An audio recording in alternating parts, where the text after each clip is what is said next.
जय हिंद दोस्तों, जय हिंद बच्चों। चैप्टर वाइज ज्योग्राफी में जो एमसीक्यू सीरीज चल रही है, आज हम उसमें आपके फर्स्ट बुक के 5वें और 6ठे चैप्टर के प्रश्नों के ऊपर बात करेंगे। आप सब भी साथ में भाग लीजिएगा और लास्ट में आज आपके कितने प्रश्न सही हुए, अपने स्कूल का नाम लिखते हुए अपने मार्क्स हैं वो कमेंट बॉक्स के अंदर जरूर शेयर कीजिएगा। चलिए स्टार्ट करते हैं आज के अपने 5वें पार्ट के पहले प्रश्न से। क्या निम्न में से कौन सी रोपण फसल नहीं है? कॉफी, गन्ना, गेहूं या रबड़? सही उत्तर है वो है बिल्कुल सही गेहूं। गेहूं है वो रोपण फसल नहीं है, जबकि कॉफी, गन्ना और रबड़ है ये रोपण फसल होती है। अगला प्रश्न है दूसरा। क्या निम्न देशों में से किस देश में सहकारी कृषि का सफल परीक्षण किया गया? सहकारी कृषि है ये कहाँ पर कामयाब हुई ये बताना है। रूस, डेनमार्क, भारत या नीदरलैंड? क्या होगा सही उत्तर? बिल्कुल सही, वो है डेनमार्क। बहुत ही शानदार आप सब जवाब दे रहे हो, अच्छा लगता है। फूलों की कृषि कहलाती है ट्रक फार्मिंग, कारखाना कृषि, मिश्रित कृषि या पुष्पों उत्पादन? क्या कहलाता है? फूलों की कृषि कहलाती है, बिल्कुल सही। चौथा ऑप्शन पुष्प उत्पादन है, वो फूलों की कृषि कहलाती है। चौथा चैप्टर है कि निम्न में से कौन सी कृषि के प्रकार का विकास यूरोपीय औपनिवेशिक समूहों द्वारा किया गया? यूरोपीय औपनिवेशिक जो समूह थे उनके द्वारा किया गया। कोल खोज, अंगूर उत्पादन, मिश्रित कृषि या रोपण कृषि? सही उत्तर है वो है रोपण कृषि। पहला प्रश्न भी कुछ इसी प्रकार का था।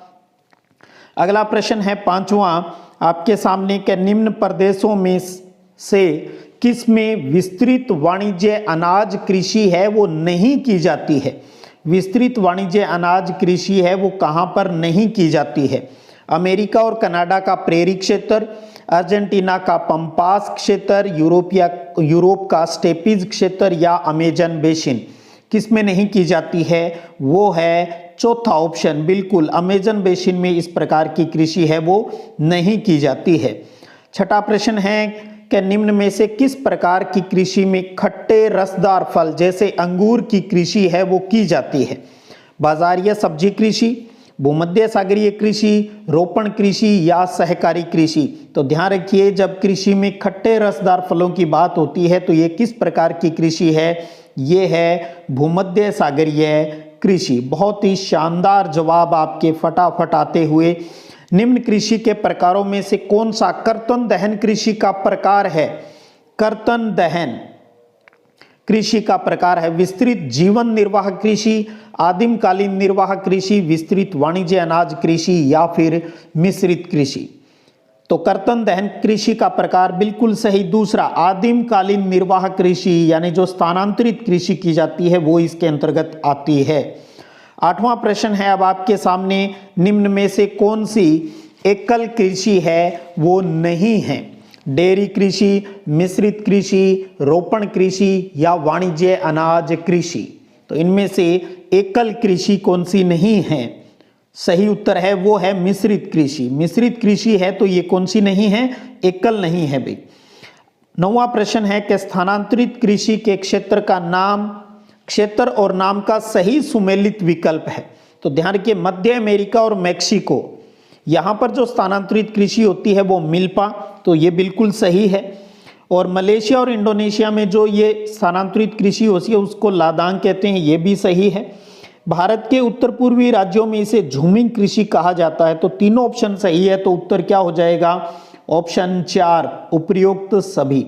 अब ये नहीं है भी उपरोक्त सभी जिसका आ गया 100% उत्तर वही हो, इसलिए प्रश्न को और दिए गए ऑप्शनों को अच्छे से जरूर देख लेना चाहिए। तो इन सब को याद कीजिएगा भी, मिल्पा कहाँ कहते हैं, लादांग कहाँ कहते हैं, झूमिंग कृषि है वो कहाँ कहा जाता है। 10वां प्रश्न है कि निम्न में से कौन सी फसल भूमध्य सागरीय कृषि का प्रमुख उदाहरण है? गेहूं, चावल, अंगूर या मक्का? प्रश्न है भूमध्य सागरीय कृषि। भूमध्य सागरीय कृषि के अंतर्गत खट्टे फलों की आती है, तो उत्तर क्या हो जाएगा अपना? बिल्कुल सही, अंगूर इसका उदाहरण है। बहुत प्यारे प्रश्न है ये। 11वां प्रश्न है अब किस देश में कॉफी के बागानों को फेजेंडा कहा जाता है? ब्राजील, भारत, श्रीलंका या मलेशिया?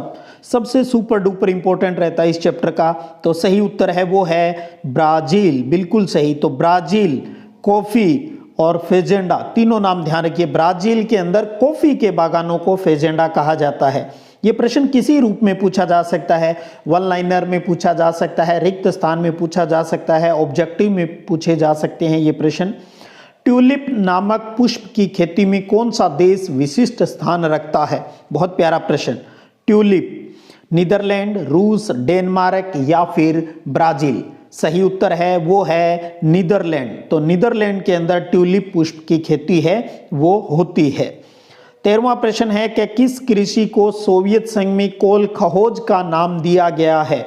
सोवियत संघ के अंदर किस प्रकार की कृषि को कोल खहोज कहते हैं? सहकारी, सामूहिक, ट्रक या रोपण कृषि? सही उत्तर है वो है ऑप्शन 2 है, भी ध्यान रखिए, सामूहिक कृषि। और सामूहिक कृषि का आधारभूत सिद्धांत है वो भी जरूर देख लीजिएगा। अगला 14वां प्रश्न है अब आपके सामने कि निम्न में से सही सुमेलित है। एक तरफ एरिया दे रखा है और एक तरफ है विस्तृत वाणिज्य अनाज कृषि के क्षेत्र, जो नाम है वो दिए गए हैं, यानी शीतोष्ण कटिबंधीय घास के मैदान। यूरेशिया में उन्हें स्टेपीज कहते हैं, ये सही है। उत्तरी अमेरिका में प्रेरीज कहा जाता है, ये भी सही है। अर्जेंटीना में पंपाज कहा जाता है, तो इसका मतलब इस प्रश्न का सही उत्तर हो गया उपयुक्त सभी। तो इन तीनों नामों को अच्छे से देख लीजिएगा और वहां पर उन घास के मैदानों को क्या कहते हैं ये भी। सेम वही प्रश्न, निम्न में से सही सुमेलित, वही घास के मैदान दक्षिणी अफ्रीका में वेल्स, ऑस्ट्रेलिया में डाउन्स और न्यूजीलैंड में कैंटरबरी कहा जाता है, तो इसका मतलब ये तीनों भी सही है, तो उत्तर हो गया उपयुक्त सभी। तो 14वां और 15वां जो प्रश्न है अच्छे से, यूरेशिया में स्टेपीज, उत्तरी अमेरिका में प्रेरीज, अर्जेंटीना में पंपाज, दक्षिण अफ्रीका में वेल्स, ऑस्ट्रेलिया में डाउन्स और न्यूजीलैंड में कैंटरबरी। इस साल की बोर्ड परीक्षा में एक प्रश्न आपको 100% इनमें से मिल जाएगा। चलिए रुक करते हैं छठे पाठ की तरफ, जिसका नाम है द्वितीय क्रियाएं, और ये रहा पहला प्रश्न। उत्पाद के आधार पर निम्न में से कौन सा मूलभूत उद्योग है? बहुत प्यारा प्रश्न। लौह इस्पात उद्योग, वाहन उद्योग, वस्त्र उद्योग या बिस्किट उद्योग? सही उत्तर है वो है लौह इस्पात उद्योग। इसे आधारभूत यानी मूलभूत उद्योग है वो कहा जाता है, इसके बगैर तो दूसरे उद्योगों की कल्पना नहीं होती। दूसरा प्रश्न, कृत्रिम रेशे प्लास्टिक निर्माण उद्योग किस प्रकार का उद्योग है? कृत्रिम रेशे प्लास्टिक का जो निर्माण हम करते हैं ये किस में शामिल है? कृषि आधारित, खनिज आधारित, रसायन आधारित या पशु आधारित उद्योग? क्या होगा सही उत्तर?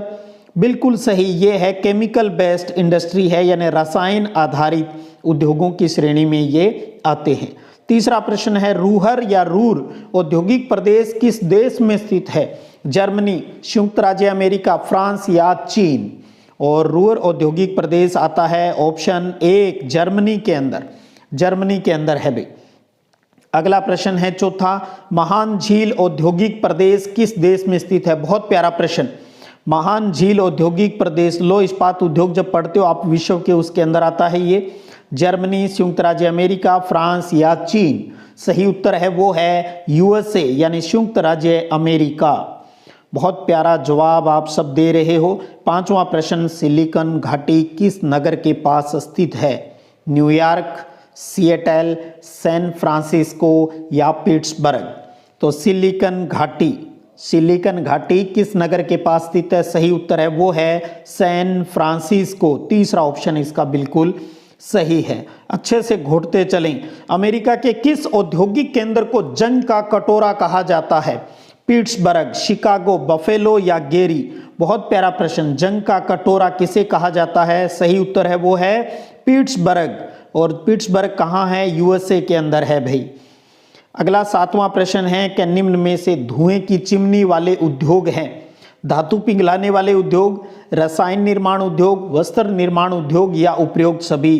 तो ध्यान रखिएगा ये तीनों ही धुएं की चिमनी वाले उद्योगों की श्रेणी में आते हैं, तो उत्तर हो गया ऑप्शन 4। अगला प्रश्न है आठवां अब आपके सामने कि निम्न में से कौन सी एक अर्थव्यवस्था में उत्पादन का स्वामित्व व्यक्तिगत होता है? व्यक्तिगत होता है यानी प्राइवेट सेक्टर के अंदर होता है। पूंजीवाद, मिश्रित समाजवाद या इनमें से कोई नहीं? तो जब प्राइवेट बिजनेस की बात आती है तो वो संबंध किससे है, वो है पूंजीवाद, जो कि उदारीकरण के द्वारा ये संभव हो पाया, पूंजीवाद। अगला 9वां प्रश्न है कि निम्न में से कौन सा एक प्रकार का उद्योग अन्य उद्योगों के लिए कच्चे माल का उत्पादन करता है। बहुत प्यारा प्रश्न। एक उद्योग छांटना है जो कि दूसरों के लिए कच्चे माल का उत्पादन करता है। कुटीर उद्योग, छोटे पैमाने के उद्योग, आधारभूत उद्योग या स्वच्छंद उद्योग, तो वो कहलाते हैं आधारभूत उद्योग। और आधारभूत उद्योग क्या है, लौह इस्पात उद्योग है, वो आधारभूत उद्योग है। अगला प्रश्न है 10वां कि निम्न में से कौन सा एक जोड़ा सही मेल खाता है। स्वचालित वाहन उद्योग लॉस एंजल्स, पोत निर्माण उद्योग लुसाका, वायुयान निर्माण उद्योग फ्लोरेंस, लौह इस्पात उद्योग पिट्सबर्ग। कौन सा सही मेल खाता है, तो इनमें से मेल खाता है वो है लौह इस्पात उद्योग। ये कहाँ है, पिट्सबर्ग के अंदर अमेरिका में, और इसे जंग का कटोरा भी कहा जाता है भाई। 11वां प्रश्न है अब आपके सामने, कच्चे लोहे में क्या मिलाकर इसे इस्पात यानी स्टील बनाया जाता है। बहुत प्यारा प्रश्न। कच्चा जो लोहा होता है इसमें क्या मिला दें कि वो स्टील में चेंज हो जाता है। मैग्नीज, जिंक, कॉपर या क्रोमियम। सही उत्तर है वो है मैग्नीज, Mn। मैग्नीज है वो मिलाया जाता है ताकि वो स्टील में चेंज हो जाए, आयरन। 12वां प्रश्न है किस क्षेत्र के उद्योगों का स्वामित्व व्यक्तिगत निवेशकों के पास होता है। बहुत प्यारा प्रश्न। उद्योगों का स्वामित्व व्यक्तिगत निवेशकों, सेम वही प्राइवेट और सरकारी वाली बात। तो प्राइवेट आदमियों के पास हो तो वो सार्वजनिक, निजी या संयुक्त, इनमें से कोई नहीं।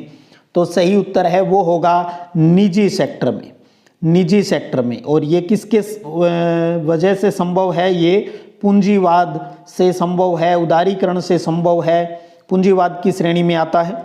अगला प्रश्न है स्वच्छंद उद्योग की विशेषता है।